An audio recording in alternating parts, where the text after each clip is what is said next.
સુરતની પુણા પોલીસને મળી સફળતા। દેશી હાથ બનાવટનો કટ્ટો ઝડપી પાડ્યો। બાતમીના આધારે પુણા કેનાલ રોડ પરથી 4 આરોપી ઝડપાયા। 4 જેટલા આરોપીઓને પકડી ધરપકડ કરી। પૂર્વ પત્નીનું અપહરણ કરવા મિત્રો સાથે સુરત આવ્યા હતા। આરોપી મધ્યપ્રદેશથી સાથે મિત્રો સાથે સુરત આવ્યો હતો। પત્નીને અપહરણ કરવા દેશી હાથ બનાવટનો કટ્ટો લાવ્યો હતો। પુણા પોલીસે 4 આરોપીની ધરપકડ કરી। આરોપી પાસેથી 1 કાર, 5 મોબાઈલ, 1 કટ્ટો કબજે કરવામાં આવ્યો। પુણા પોલીસે તમામની ધરપકડ કરી તપાસ હાથ ધરી।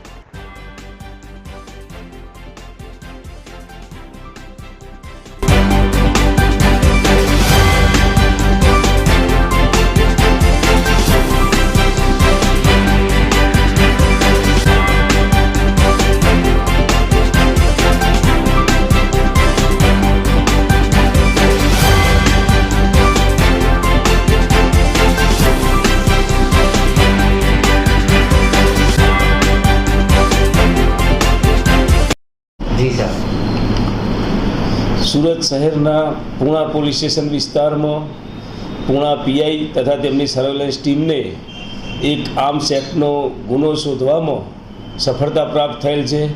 સમગ્ર ગુનાની હકીકત જોતાં આ કામે એમપીના 4 ઈસમો પોતે ગેરકાયદેસર દેશી તમંચો લઈ અને સુરતમાં તેની પત્ની સાથે અગાઉ તેને પ્રેમ લગ્ન કરેલા અને એની પત્ની ત્યાંથી ભાગી અને અન્ય પ્રેમી સાથે સુરત રહેવા માટે આવેલી।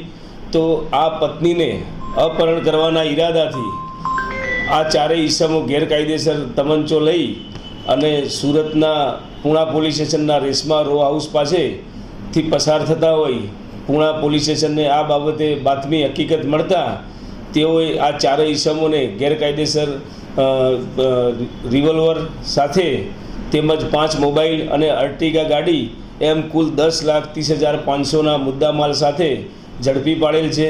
માનનીય સુરત શહેર police commissioner Shri Anupamsinh Gehlot sir તેમજ special commissioner sector 1 sir DCP zone 1 સરના માર્ગદર્શન હેઠળ ગેરકાયદેસર હથિયારો તેમજ પ્રતિબંધિત શસ્ત્રોને શોધી કાઢવા માટે જે કામગીરીમાં પુણા પોલીસને સફળતા પ્રાપ્ત થયેલ છે। અને આ બાબતે આ 4 ઈસમો એની પત્નીનું અપહરણ કરી અને એમપી ખાતે તેના બંનેના નામે ભેગું સંયુક્ત માલિકીનું જે મકાન હતું એ મકાનમાં પત્નીનો હક હિસ્સો હોય તે બાબતે અપહરણ કરવા સારું સુરત ખાતે આવેલ હોવાનું તેમની પ્રાથમિક પૂછપરછમાં જણાવેલ છે।